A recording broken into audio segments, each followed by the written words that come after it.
passes. So as we can see, backline's here defending, they're 4 back. Portland's starting to drive in, and you can tell from this moment that their attacker is ready to either A, shoot, or B, play a ball in. And based on the distance she is and where Kaylin is in goal right now, it is most likely she's not going to try to shoot out from there. It's not a high percentage shot, so she's more likely to try to play in one of these two players as a receiver of the pass. You take notice here that Kaylin is not flat on her line waiting for a shot. She's a little higher because she knows she can protect that area, but she could also maybe come out if she, say, needs to be preventative. As that ball comes through, you can see in this moment she's ready to come. She realizes, okay, she could shoot it here. I need to be set. So there was a moment of, I'm coming out. Okay, I'm ready to get set. She now knows this runner's here because of the setup we were here first. She had 2 runners in that could be receiving of that pass. She knows that runner's there, but she has to get set and respect that this could be a shot. But as soon as it becomes a pass, she's turning her body and immediately taking off, which brings me to point number 1. So I'm going to give you 3 main points that I'm going to talk about throughout these clips. 1 is follow the principle. You want to prevent when you can, but react when you must. And we see that really well right here. So take it all the way back. If this happened to be a shot, she was ready to react if she must. She was ready to prevent based on a through ball, but then she saw that it could be a shot, so she was ready to react if she must. She saw her opportunity to come out and prevent, and she fully committed and took off into her spread, which ends up being an incredible save from 6 yards out on what looked like could be a wide open goal. Now, with that being said, I'm going to bring you to my second point, which I'll talk about throughout these clips, which is there are early cues you can read that tell you I can be a shot preventer. The early cue for me here is a through ball. No one has full control of this through ball. Can I come out? Nope, I can't. And I have defensive pressure, but that's a whole nother podcast. As soon as she says, okay, this ball's going to be between us, I don't have a lot of distance to cover. Those are early cues that I know kind of leading into this. And look at the body shape of the attacker and where the ball's going to land. Okay, an early cue for me is I can put enough pressure on this that she has to hit it on one time. And even if it doesn't hit directly off me, I'm going to force her into a high pressure finishing opportunity, which is a little bit more difficult to handle. Finally, I'm going to bring you to point number 3, which is, can you get your weight in your front foot? Almost coupling with that is starting position. Can I start a little higher? Not so high that I'm giving something away in terms of shot stopping, but starting a little higher so that I almost deter an attacker from playing the through ball. Or if they do play the through ball, I'm ready to come out. And pairing that with being weight on my front foot helps me get into this running position that you're going to see right here. So she's here, weight in the front foot, ready to push off and be preventative. Because as we know, or as we've talked about in the past, when we talk about shot prevention, it's really important to push off from far enough away that you're not allowing the attacker to gain ground on that ball, or you're going to be able to use your push to drive into said ball. So that one's one of my favorite clips. I still have 2 more, and I'm going to talk a little bit more about those points that we have that could help you as well with your shot prevention. So this next one is still playing with her club, the San Diego Wave, and we can see the ball right here at half field. And again, it'd be very low percentage chance to score from here. So we can probably make an educated guess that this is going to be more of a big ball in behind. And the nice thing about a big ball in behind is we know, 1, from this position, we can go to point 3, which is starting position a little higher and weight in the front foot. We can do that because there's always time to retreat, but it also gives us more advantage if we did want to shot prevent and come forward. Another thing we know is that this is probably intended for runners. So knowing what those runners are and what their runs may look like and following the flight of the ball could help me decide what early cues are helpful. So this ball is played in the air. We do not see the goalkeeper until this moment. So we don't know her exact starting position or if her weight's in her front foot. However, by the moment we do see her and the ball's taking its first, second bounce, we can tell she's halfway through the 18. So more likely than not, she chose to already come out as that ball was traveling. She looked for early cues of, okay, there's one runner. I have 3 defenders. There's 2 late runners.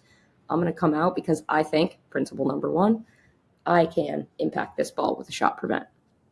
I'm going to let it play out. I think something that's important to note is she has the defensive pressure. She might feel more inclined to come out knowing that they can come in behind, but that's a side note. I think the biggest thing on this is principle number 1, which we just ended with, which is if I can shot prevent, I'm going to impact the ball when I can. I'm going to react when I must, rather than let the attacker gain control. Back in this moment, where this ball wasn't directly to her feet, it's not very comfortable to bring down on the bounce, rather than let her gain control and have to let her get comfortable and me be less comfortable by reacting would be difficult. So the fact that she saw these early cues of, okay, I can come out, the ball's going to slow down because as it hits the floor, it takes a little bit off it in this scenario. And I'm going to commit to putting that pressure on, letting my defenders drop in behind me and push off from far enough away that I can force pressure on her to have the shot earlier. And I think that's a big thing about looking for early cues. If I want to shot prevent, I have to be reading situations that allow me to do so. So a big ball in behind, a through ball. Sometimes it's a bad touch. Sometimes it's a deflection. But I think looking for those early cues and looking for things like attacker's body shape. Do I have recovering defenders? Is there extra runners in the box? Those can help me make a decision, sometimes a little bit earlier than if I let the ball bounce and the attacker get control and I didn't start coming out until this moment here. I think that allows her to have more time and give me less of an advantage and let her have maybe that shot that she's more selecting versus here, because Kaylin's already putting pressure on. She's forced into hitting that at that moment rather than taking a couple extra touches and being comfortable. So that's why principle number 2 is one thing that I talk a lot about in particular, like as goalkeepers are getting more comfortable with their shot prevention, I think it just gives them more freedom to explore, okay, when can I use this and when and where and in what situations is it most effective for me? So we're going to go to our final clip, our last clip of the day. This is only about 35 seconds of clips. And the last one is just, again, with the San Diego Wave. I think we can tell here, if you look at the attacker's body shape, she's most likely not shooting it. So again, like as a goalkeeper, you want to be looking for cues like that to tell you, okay, what's my starting position? Because I know I have 2 runners. This defender here is kind of like already running back. She's side on, and she's putting pressure on to kind of try to funnel and squeeze towards where she has her help. So as that happens, I know she's most likely not hitting this because of her body shape. And she's going to be playing it through. I'm looking to say, okay, she'll be isolated. What could I do to help me impact the ball? Because once more, that's our number 1 overarching principle. If I can impact the ball, I want to. I'm only going to react when I must. So the early cue is the through ball. We know Kaylin was not on her line just based on the fact that she's already here as this ball is being driven in towards the top of the 18. We see this running position. Now, I can't lie to you and tell you that I know if she was already in a runner's stance, but I can tell you that it would help in this moment if she was, just because we can't see her starting position. But if she started in a runner stance here, it just aids in this movement that she's starting to do to get towards the attacker. And you can see that this is about the moment she's ready to almost push off into that ball. And just like the last time, those early cues of knowing what the first person on the ball, aka, the assist player in this moment can do or is capable of. Can she shoot? Most likely not. So what's this going to be in this scenario? A through ball. I'm going to be weight on my front foot. I'm going to be a little higher off my line, because if she chooses to shoot it, I could still, set back and get balanced to react. If she chooses to drive forward, I'm going to take some space. I'm going to decide I can impact this ball and push off from far enough away and force her into a shot maybe she's not ready to have, or force her into a shot that goes right into me. Those are the 3 clips I have for you. And I think all of them there's some similarities, but all of them look a little bit different in how the play evolved or where the play evolved from.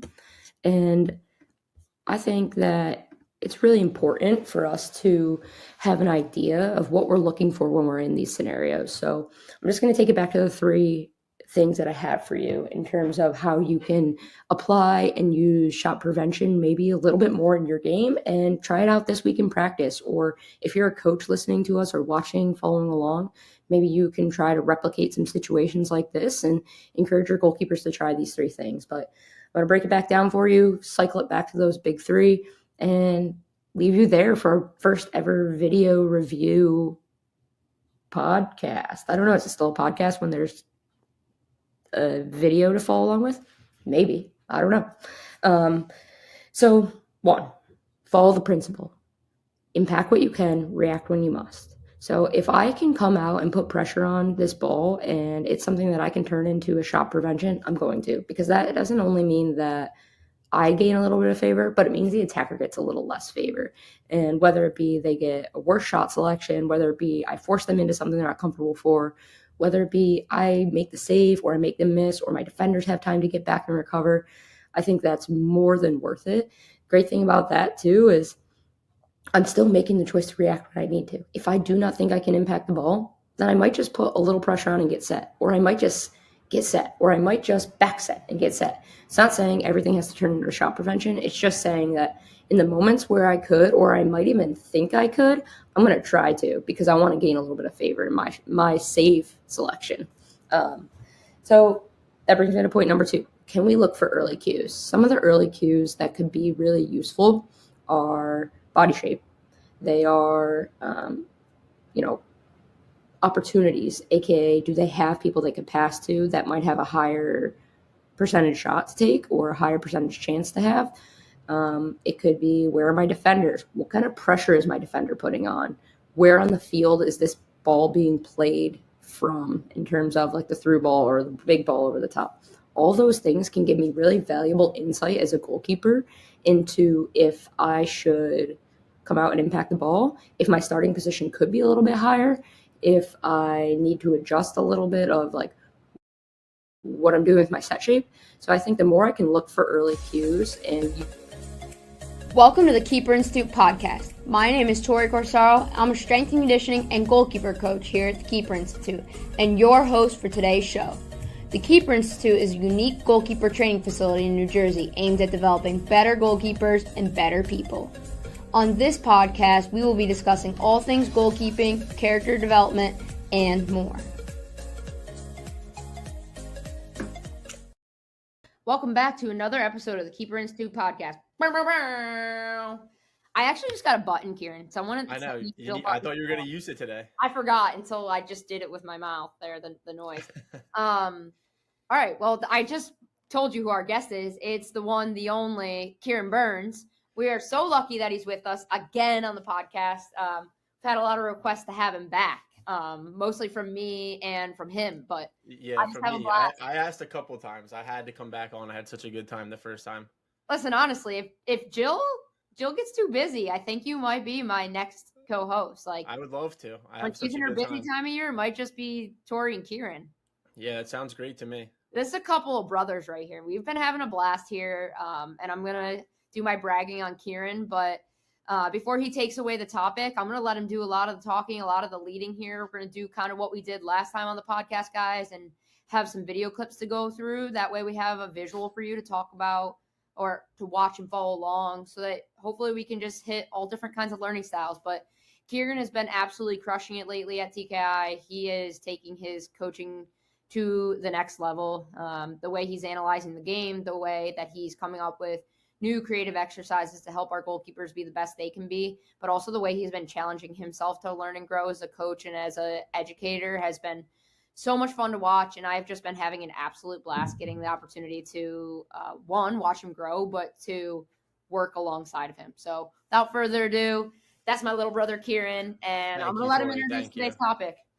So, you guys, today we're going to be talking all things half space. But first, thanks, Tori. That means a lot that you said that. And it wouldn't be possible if it wasn't for you being a great leader and just directing me the right way possible. So, we're talking all things half space today. I have a couple points written down that I want to go over. And obviously, we have some clips. But to start off, the half space is really difficult to deal with. I feel like it's really challenging for a lot of goalkeepers, even from the youth to the pro level. And there's a lot of different outcomes that can come from it. But if we stick to these principles that I have written down and a lot of us have came up with at TKI, I think it's a lot easier to figure out what to do depending on where the ball is in the half space or as it goes to the end line. So starting off, our goal is to impact multiple outcomes without sacrificing the ability to protect the goal. So it has to do a lot with positioning and positioning ourselves so we can maybe come and win the cross, or we can also defend the goal frame at the time, and just trying to figure out where the best position for myself to deal with all of the different outcomes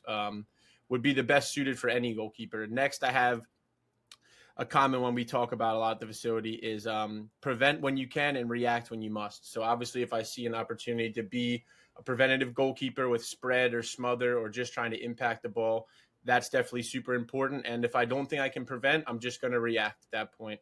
Another 2 points I have, they're not nothing major, is just try to win the ball off the post when you can. If it gets down to the end line and just try to get a touch on it, I think it's a lot easier. And a few clips that I have shared that Tori's going to share with you guys or show on the screen. There's a few times that the goalkeeper maybe could have dove off the post to impact the ball as it got worked down the end line, and instead they just turned, and it was kind of an easy goal for the opposition. And the last one is don't leave the most dangerous area of the goal for a less dangerous area if you don't impact the ball. So kind of like just leaving the goal frame maybe in the wider area or towards the half space. And obviously the central area of the goal is a little bit more dangerous to get scored on. So if I'm going to leave for a less dangerous area, I want to be able to impact the ball. So all 4 of these should correlate to all the clips that Tori's going to show. And yeah, Tori, I'm ready whenever. Let's hit it. Whoa. Screen. I'm an old lady, guys, and sometimes it takes me a little bit longer here. So we got my screen. It's a little messy here, but now you should be able to see. Oh, I don't want that whole thing. That's way too much screen.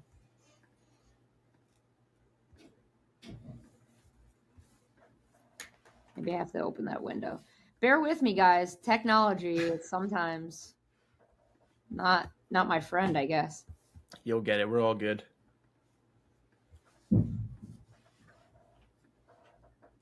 There we go. Just a window. That's all you needed was just this window. All right, Kieran, is that big enough? Yeah, perfect. Okay. Are you ready for me to go? Yeah, 100%. So I'll let you guys watch it if you're viewing it, and I'll just start explaining it after, and I'll give you my feedback. Tori will play it a couple times, okay? So it's a clip from Mandy. If you go back, I know they're all pushed together, but what I really like from Mandy here is she notices that her defenders are trying to put pressure on the ball. So she's in a great position. It's going back to one of my key points is like impacting multiple outcomes without conceding the ability to protect the goal. And clearly, if you watch the clip, she protected the goal very well. And if the ball gets served across the 6-yard box, or even if it somehow gets cut back to the player that's right to the left of her, she's still in a great position to be a shot stopper and as well impact the ball that maybe would come on the floor in the air towards the back post. And she makes a great save. Well done. I do have a lot of clips of Mandy. I think she's very good at this, and I'm also a big fan of her. So one of my favorites. She's very patient here, and she realizes that, again, she has 2 defenders there. One's very close to the attacker, and the other one can easily step if needed to prevent the ball from going across, or she's blocking a passing lane right now. And she seems super patient. She's not really urgent to put pressure on the ball since her defender's doing it for her, and she ends up just reacting from that point. So again, going back to one of my key points is prevent when you can and react when you must. And there I feel like she had to react, and again, she did a good job of just being honest at that near post.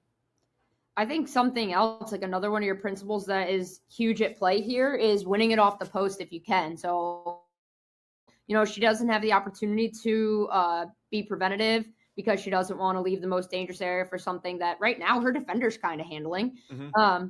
And she does a great job of like, okay, because I chose to react and because I am patient, I win it at the near post. I force them to take that shot towards this near post, which is a way less favorable angle for them as the attacker. Yeah, and I do see a lot of the times, just like even at the pro level, like some goalkeepers just get caught like anticipating the ball across, and they're not honest with their positioning. So what I really liked about this clip is you never really saw a slight lean to go towards the middle of the goal area, like to try to prevent the cross. she was just really reactive, and she was just waiting to see where the ball was struck till she made her action towards it.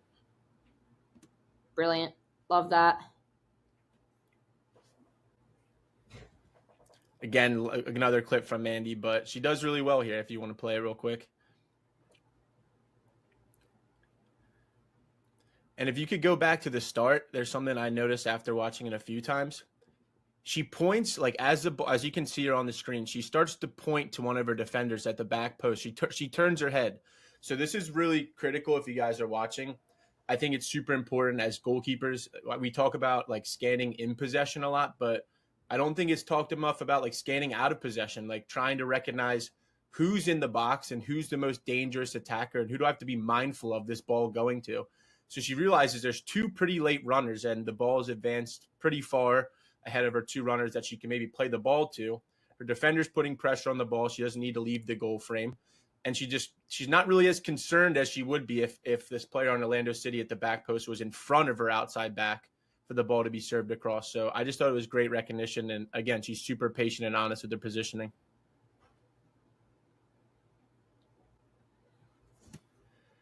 Now we get into just a few mistakes, in my opinion. Not trying to be harsh, but it goes back to one of our key talking points is we don't want to leave the most dangerous area of the goal for a less dangerous area unless our ability to impact the ball is there. So once the ball gets played inside, she leaves the goal frame, and if they slip a ball across, they got pretty lucky here that they didn't concede a goal, but she's not really impacting the ball here. And if she could, that would have been a great decision. If she can try to come and win this immediately and stop this ball from being played across, it would have been a brilliant decision. But instead, she gets left in, I guess, no man's land, where it's really tough for her to react because she doesn't have the time to make an action towards the ball. And she's leaving the middle of the goal wide open. And there's an attacker on Washington that's trying to get there, but luckily Portland does a good job trying to clear it off the line. So talk to me real quick, Kieran. So your principle of, prevent when we can, react when we must. And in this moment, do you think as the ball slipped into the half space, she could choose to be preventative?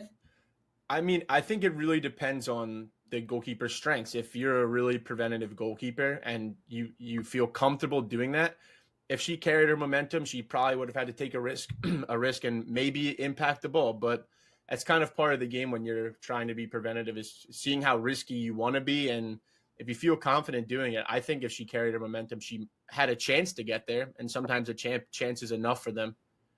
Yeah, and versus like if you're not going to go, why would reacting in a different positioning be, in my opinion, and possibly yours, important? Because right now she half chooses to go, but then her positioning is quite off to me. Well, if she's not going to go, what should she do as this ball slipped in? I would just stay, I guess, like in your normal positioning to defend the goal frame, like a little bit closer to the goal line, maybe like just in front of the post, I guess, if I'm being particular. But that would allow her to have more reaction time to maybe cut this ball off that comes across. And she's just a little bit more comfortable in these wide areas. The attacker doesn't really have a good angle to score from. She's not necessarily making the goal any smaller for the attacker.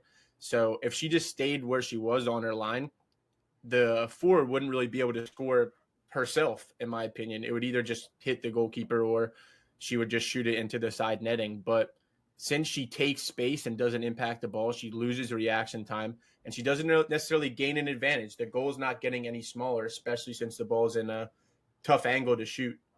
Right, and I think something that's worthy to note is the sheer amount of defenders they have. So they're in a 1, 2, 3, 4, 5 defender situation, right? This woman could get in front of her a little bit, I'm sure.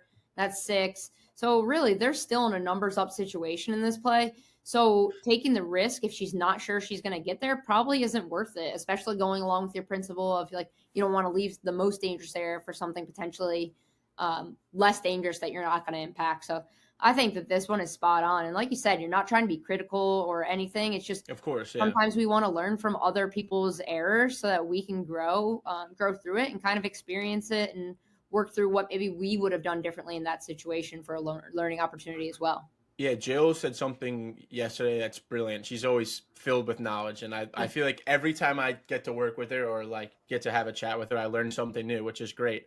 But she said something yesterday in our session of like, if every time we make a decision, we have to gain an advantage. Like, what advantage are we gaining from this type of movement or this decision? And here, as she, like I said, as she closes space, she doesn't necessarily gain anything. She only loses reaction time and her ability to be preventative. So sometimes it's just relaying back to the principles makes it a little bit easier to understand and watch back after you maybe make a mistake. Yeah, absolutely. I love it. And you're right. She's always full of wisdom. All right, let's get to that next one. Let it clear out. Spirit got out of that one. And they're safe. Or sorry, Portland. So kind of a similar idea here. The ball is just, it's just a slipped ball across on the floor. And as you go back, I'm pretty sure that's Alyssa there. Yes. So her like idea to retreat towards the goal is great, and the movement was perfect from here. I was like, I can't impact the ball, so I'm gonna defend the goal frame. And then as the play develops, she just gets a little bit too close to her near post. So one, if the player on LA decides to shoot it, she's not really in the best position to defend the goal frame. And two, it's really hard for her, I guess, closed off stance in a positioning to impact this ball across, whether if she decides to spread as the ball gets played there to try to impact it, or even if she tries to turn and she tried to react, it was just tough because her positioning from the start was a little bit off. So from here, I would slide, I guess, to her left in the more central area of the goal to where she has a little bit. You don't mean here. You're saying No. in a position. Just a tiny bit, yeah. Like still on the angle, but a little bit more centrally than where she would be, I guess, right now. Yeah, she doesn't need to be touching that.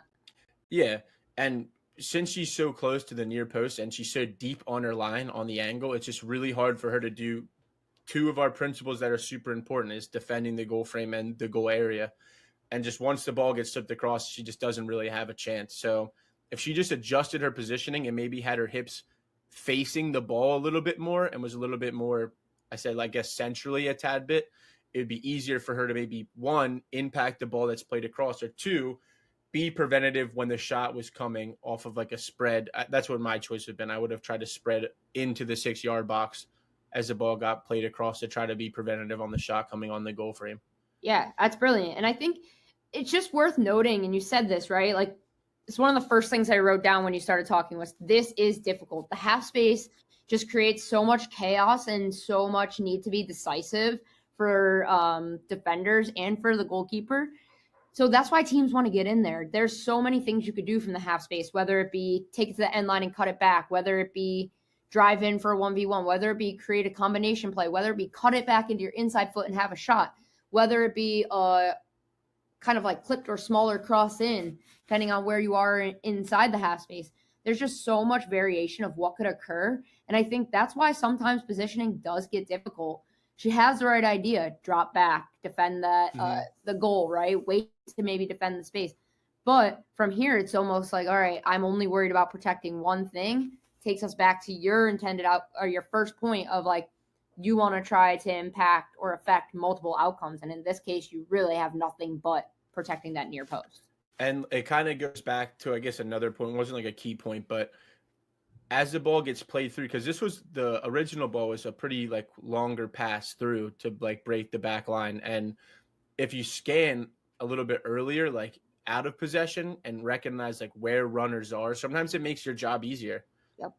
And as the ball gets played from the deeper area at the start of the clip, you could kind of tell pretty early that LA's only going to be able to get one attacker in the box, and she's making a central run. So my first idea is like, all right, if my positioning's good and I can't impact it, I kind of have an idea already in my head where the shot's going to come from. Maybe not exact, but I know she's not the back post. I know she's not making a near post run. I know it's going to come somewhere in the central area of the goal. I know she has a defender putting on pressure here. Yeah, 100%. And it, depending on the line of this pass, which was pretty threatening, I mean, it's right outside the 6-yard box, it kind of helps me understand where I could take my line to the ball to be preventative and impact it, whether if it's a spread or a smother, whatever you would like to choose there. Right. And it gives you the ability to do that if you adjust your positioning, because right now, the way she sets herself, it would be really hard to get into her spread or smother and be preventative there. However, if her hips were angled, that's a different story. And we're talking about being able to kind of like grab that ground and push into that preventative measure as well. 100%. All right, Kieran. Looks like we're switching over to the men's game on this one. Yeah, I had to get a Man City clip in here, but Makes sense. it's actually not Man City's goalkeeper. It's Allison. So it kind of it's the opposite of what we were kind of just talking about 2 clips ago. It's a great ball from De Bruyne. He plays it into the half space, but Allison recognizes pretty early that when he leaves the most dangerous area of the goal, he can prevent this ball. So it was a great decision, and there wasn't much risk here because he had a recovering defender. This was really the only dangerous player in the box as of right now. He has another center back covering the other run. And since he was so decisive and he took off early in his spread, it was pretty easy for him to prevent. And then the cross comes in. I'm not sure what happens after this. I clipped it, but I think it's another good fill into one of your points of like, all right, can I save this on the near post? And I did, and I used my preventative measures to do it. And then it comes back out here, and he's in a position where he's being patient. He's got defenders back, and he's ready to impact what he maybe potentially can. He gets back on that near post, gets himself squared up, and then comes in. So even there, if you go back, it's a little bit tricky. If the people that are watching, this is something that I've tried to really think about, like when I'm coaching, is especially since he has 2 defenders there. This might be a case where my hips are a little bit turned and I'm not as squared off. It's definitely up for debate, but I just feel like he has really good coverage from his defenders on a ball that's played on the floor across, especially really close to the 6-yard box. But what I would really be worried about if I scanned and knew there was a player behind me, or even Jack Grealish with his arm up, I would be really worried about this ball that's lifted in the air. Yeah. So maybe my first thought would be, I don't know if this is going to come on the floor or it's going to come in the air. But when you're in the run of play like this after he already made a save, it's really difficult to 100% to think that way and make these quick adjustments. Yeah, one thing that I've been talking a lot about when it comes to half space and like as it transitions into end line service, goalkeepers have a lot of questions of like, when do I take my positioning from like, maybe being on the angle here or being a little bit more set into my goal to being butt level with this post and squared up. And for me, the easiest way to say it, and I don't think it's like super concrete and like black and white. There's not many things in goalkeeping that are, but as you get closer down this line, that's when I'm starting to come closer to my post. If you could pass it in or if someone could tap it in there, I want to be protecting that area. So for me, if I was to draw an arrow from here with the tip here, I would say as it draws down that line, that's when I'm getting closer. Obviously, maybe like if there's no pressure here, that's when I decide, okay, how close are you getting? Can I be preventive? Kind of like Allison did in the first clips. Yeah, and it's tough. Like I feel like when I look at this clip, especially the second part, which wasn't really my main goal of like showing it, but I would try to recognize like who is the most dangerous attacker right now. Right. And who would be the biggest threat. And like since there's 5 Liverpool players in the front half of this 18-yard box, and there's no one really like, if there was a City player like in the middle of these 4 defenders, then I'd be really worried about it. But if De Bruyne cuts it back to Mahrez, who's at the top of the box, he has some coverage from Fabinho there who can maybe step and block the shot. But it's just would be really concerned about the 2 runners at the back post, just because the right side center back, I guess, doesn't really know he's there. The outside back's not sure if he should cover either which runner he should really try to cover. Right. And it gets difficult. It's definitely like up for debate. And I guess it also maybe relates back to what your goalkeeper's strengths are and what they feel comfortable with. Absolutely. It also goes back to like why it's so important for goalkeepers to also understand the roles and responsibilities of their teammates, right? Like this is a situation that we faced a lot this fall in particular, where there'd be this back post runner and our weak side center back and weak side outside back were always like, do I call the midfielder back? But we shouldn't need to call our midfielder back. And this is why it's important to know your tactical and like formation approach as well, because you need to know who's picking these up. Because look at him right here. He's confused. Who should I go to? Who's more dangerous, right? And I mean, you don't want either of these players open. We both know that. So that just kind of goes in and could be a sidebar point of like, it's helpful to know the roles and responsibilities of your teammates so you can be directing information in these scenarios as well. Mm-hmm. All right, I think we're on our final clip, Kieran. Yeah, last one. Oh, it's Mandy again. Yeah, it is. See, this is a great. I thought this was like one of the best clips I've seen of her that I've ended up finding or found on my computer and my phone. Is same idea. Like, it's a really dangerous pass. It was actually a great pass from the player on Spirit, but it's kind of just inside the half space. So, like, I guess the debate on the line of the wide area in the half space, but she recognizes really early that this player is super dangerous and it's really tough. Going to be really tough for me to react. You're going to assume that the attacker on the Spirit's going to shoot it on one touch. So she just comes out and makes herself super big and spreads early and ended up making a really, really good save. But this one I liked because it wasn't as like deep towards the end line. It was kind of like an earlier ball. And I mean, Mandy's in really good position here. She's got pressure on the ball. The forward on Spirit doesn't really look like she's going to shoot the ball. So she's just trying to look and pick up runners. And you can see, again, she's pointing. She does a really good job of this in a lot of the matches and clips I've seen of her, is recognizing where the danger is before the ball is played in. And right when she sees it slipped, she makes a really quick decision because she knows that they're kind of like in a 2v1 essentially. Like, Utah's only got one player there that can maybe block the pass from being played through besides pressure on the ball. And immediately as it gets played through, she's super preventative. And it just goes back to another point of like, prevent when I can and react when I must. I also love it too because from here, her positioning is so great. And for me, positioning is one of the most important parts of half space, right? Like, if it's one of the hardest, to be fair. Like, it sounds super easy, but it's really difficult.